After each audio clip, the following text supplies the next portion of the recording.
আসসালামু আলাইকুম ওরহমতুল্লাহ। আমার দর্শক মণ্ডলী, আমি আপনাদের সম্মুখে আরও একটি সূরা আল ফাতিহার পরীক্ষিত আমল নিয়ে উপস্থিত হয়েছি। যদি আপনাদেরকে অথবা আপনাদের পরিবারের কোনো ব্যক্তিকে বিষাক্ত পোকামাকড় কামড় মারে, তাহলে এর বিষ কিভাবে আপনারা নষ্ট করবেন এই বিষয়ে কথা বলবো, আপনারা ফলো করুন। আপনাদেরকে যদি কোনো বলা অথবা মৌমাছি অথবা বিষাক্ত পোকামাকড় কামড় মারে, এর বিষ নষ্ট করার জন্য আপনারা সামান্য লবণ দিয়ে 1 গ্লাস অথবা 2 গ্লাস পানি গরম করবেন।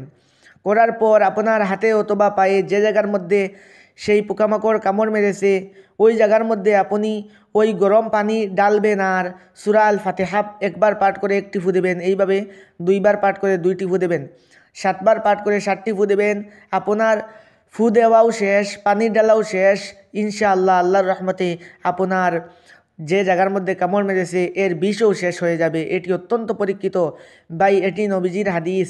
নবীজিকে পোকামাকড় কামড় মেরেছিল, তিনি হুজুর সাল্লাল্লাহু আলাইহি ওয়াসাল্লাম আয়েশা সিদ্দিকা রাদিয়াল্লাহু তাআলা আনহাকে বললেন, আয়েশা তুমি পানি গরম করো সামান্য লবণ দিয়ে। আর পানি গরম করার পর নবীজি যে জায়গার মধ্যে পোকামাকড় কামড় মেরেছিল, পোকামাকড়কে ফেলে দিয়ে তিনি ওই জায়গার মধ্যে পানি ডালতেছেন আর সূরা আল ফাতিহা পাঠ করলেন। আয়েশা সিদ্দিকা উল্লেখ করছেন যে এরপরে নবীজি হুজুর সাল্লাল্লাহু আলাইহি ওয়াসাল্লাম ডালার পর তিনার যে জায়গার মধ্যে কামড় মেরেছিল ওই বিষও শেষ হয়ে গেল আর সূরা আল ফাতিহা পাঠ করাও শেষ হয়ে গেল, পানি ডালাও শেষ হয়ে গেল। এটি অত্যন্ত পরীক্ষিত আর এটি আরও কিতাবের মধ্যে লিপিবদ্ধ রয়েছে। এটি তেলেসমাতে সুলাইমানির মধ্যেও লিপিবদ্ধ করা রয়েছে, আরও বড় বড় কিতাবের মধ্যে লিপিবদ্ধ করা রয়েছে। আপনারা কাজ করুন আর ফলাফল দেখুন। ইনশাআল্লাহ আল্লাহর রহমতে আপনারা খুবই কার্যকারী হিসাবে আপনারা পাবেন। আর যদি কোনো বিলাই মেকুর আপনাদেরকে কামড় মারে, সেই জায়গার আপনারা কিভাবে নষ্ট করবেন, সেই জায়গার বিষ কিভাবে নষ্ট করবেন, আপনারা এইভাবে সূরা আল ফাতিহা একবার পাঠ করে সেই জায়গার মধ্যে 1টি ফু দেবেন, এইভাবে 7বার পাঠ করে 7টি ফু দেবেন। আর আপনারা সামান্য মধু চুন দিয়ে মিশাবেন, এরপরে আপনারা সূরা আল ফাতিহা ওই মধুর মধ্যে একবার পাঠ করে 1টি ফু দেবেন, এইভাবে 7বার পাঠ করে 7টি ফু দেবেন। আর ওই মধু যে জায়গার মধ্যে মেকুর কামড় মেরেছে ওই জায়গার মধ্যে লাগিয়ে দেবেন। ইনশাআল্লাহ আপনার নশ হয়ে যাবে। আর কোনো উজা কবিরাজের কাছে গিয়ে দরনা দিতে হবে না। সালি বাবা, টালি বাবা, এরপরে বশির, আরও নানান শয়তান কিছু নাজিল হয়েছে, তারা মিউজিক দেখায় আর জাদু জাদু বলে। আর যে বশির তিনি বলছেন যে জাদু যে বলবে তাকে কি করবে, তিনি মুখের মধ্যে পা ঢুকিয়ে দেবে। এই রকম কথা, জাদুকরি কথা আমি বলতে পারবো না, কারণ তিনারা কমিন্দালি মানুষ, কমিন্দি করবে, এটাই তাদের পেশা। কারণ তারা কমিন্দি করা তাদের পেশা এগুলি। কারণ তারা ভিউজ কামাবে, তারা পয়সা রুজি করার জন্য, দান্দাবাজি করার জন্য তারা ইন্টারনেটে আপলোড করে ভিডিও। কিন্তু আমি আমার নাম্বারও দিচ্ছি না, আমি আমার ঠিকানাও দিচ্ছি না, আমার পয়সা লাগবে না। কারণ রব্বুল আলামিন যদি আমার দর্শক মণ্ডলীদেরকে গড়ে বসে তারা তাদের রোগের প্রতিরোধ করতে পারে, এটাই উত্তম।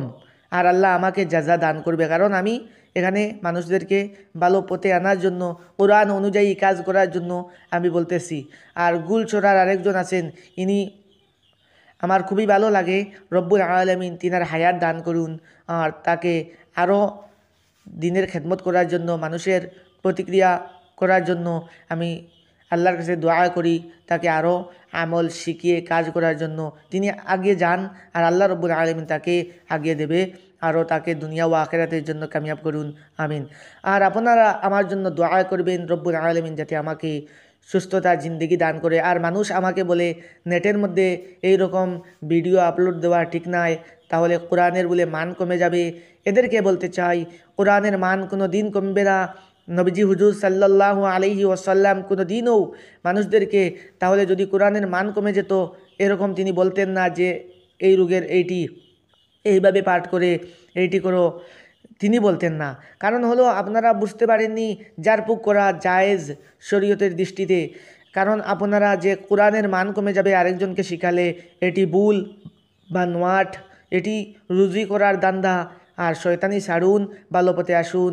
আর আমার কথার মধ্যে যদি ভুল বেয়াদবি হয় আপনারা ক্ষমার দৃষ্টিতে দেখবেন আর রব্বুল আলামিন যাতে আমাকে ক্ষমা করেন, আমি এটাই আল্লাহর কাছে প্রার্থনা করি। আর আপনারা ভালো থাকবেন, সুস্থ থাকবেন। আসসালামু আলাইকুম ওয়া রাহমাতুল্লাহ।